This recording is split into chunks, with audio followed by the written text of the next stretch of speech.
Сәлем саған, осы біздің ғалам. Сені ата-анаң шексіз армандаған. Қош келдің өмірге, кішкентай адам.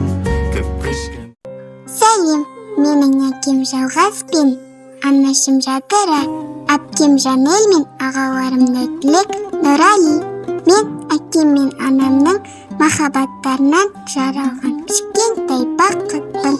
Менің кім екенімді әкемнің, анамның достары, папаларым мен мамаларым ғана біледі. Әкешім, анашым, бауырларым, бүгін сіздер менің кім екенімді білетін боласыздар.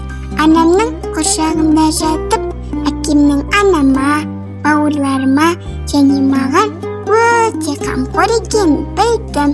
Әкешім Асқар тауымның біздің бақытымыз үшін бәрін істейтінін мен сеземін. Рахмет, әкешім.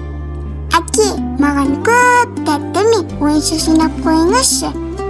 Анашым, әкемнің балаларына және аяулы анама қандай қамқор, мейірімді екенін және әрқашанда мақтан тұтып жүретін туралы айтады.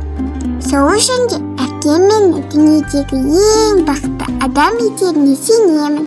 Мен әлі жарық дүниеге келмей жатып-ақ анашымның маған деген махаббаты мен жылуын сеземін. Жанель әпкеммен жақын арада қауышып ойнайтыныма сенімдімін. Барлықтарыңыз мені асыға күтіп жүргендіктен мен ұл немесе қыз екенімді айтамын.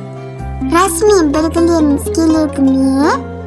Мен Жалгас пен Жадыраның болашақ